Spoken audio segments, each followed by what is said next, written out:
Iran finally announcing that it's ready to return to nuclear negotiations with the West in Vienna, and by no later than the end of November. Iran's deputy foreign minister and chief negotiator in the talks, Ali Bagheri, saying a date for the resumption will be announced over the course of the next week. Already, though, Western expectations that Iran will actually follow through are somewhat low. Iran's foreign minister saying that stating a time or date is not important and only a technicality. And this after months of stringing the West along while advancing Iran's nuclear program.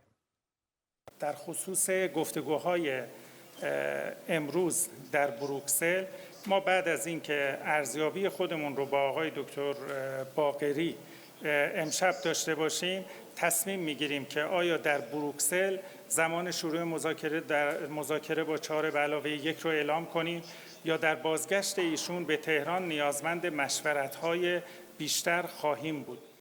Similarly, concerning the West, you may have noticed that the United States is notably missing from Foreign Minister Amir Abdollahian listed negotiating partners. The diplomat maintaining that the Ayatollah party line that sanctions must be lifted as a precondition for Washington's involvement, and perhaps even for Iranian involvement.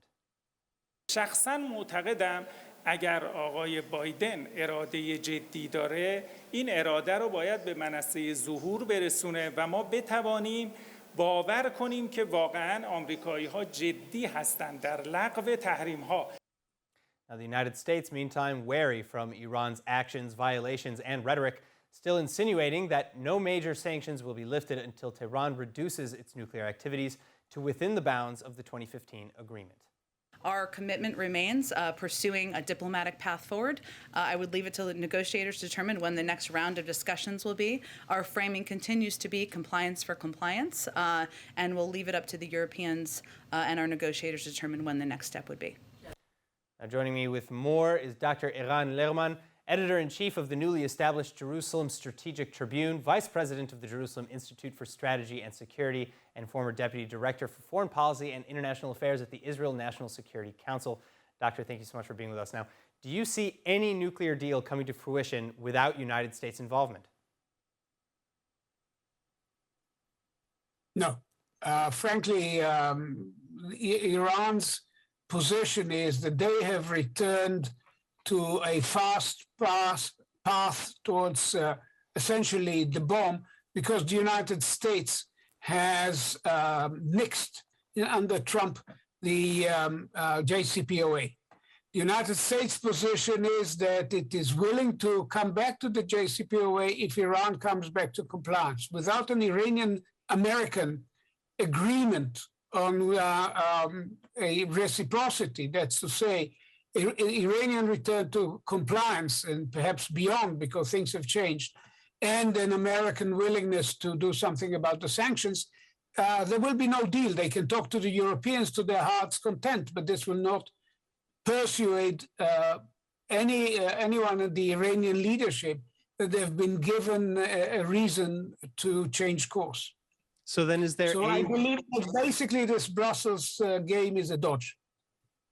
All right, so then is there any way that meaningful talks really do pick up? Only if the Iranians are willing to come back to the Vienna framework, speaking to the Americans about return to the JCPOA plus, namely there are things that have happened since, like enrichment to 60%, like the tooling of metal uranium, which were not covered by the JCPOA arrangements and must be covered.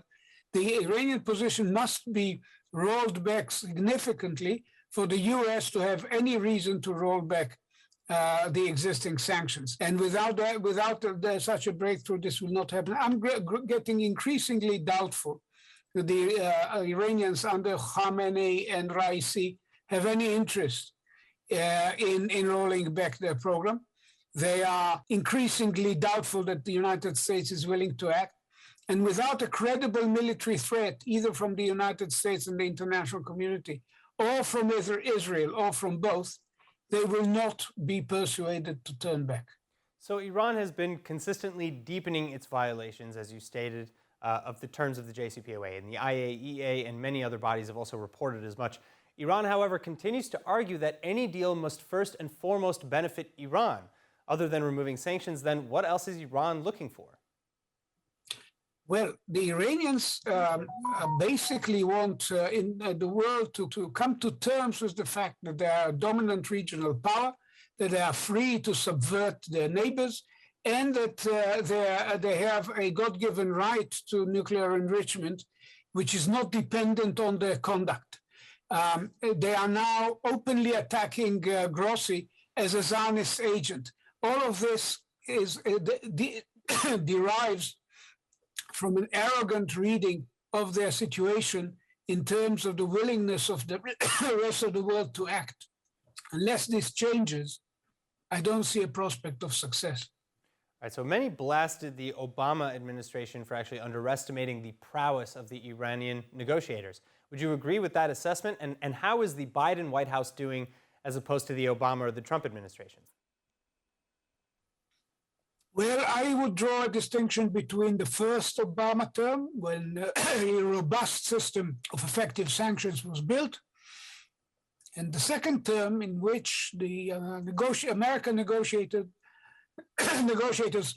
frittered this away for an agreement that could have been much better. I hope the Biden administration leadership, people like Burns, people like Lloyd Austin, people who understand the concerns of players in the region, Foreign Secretary, the Secretary of State, the Foreign Service professionals.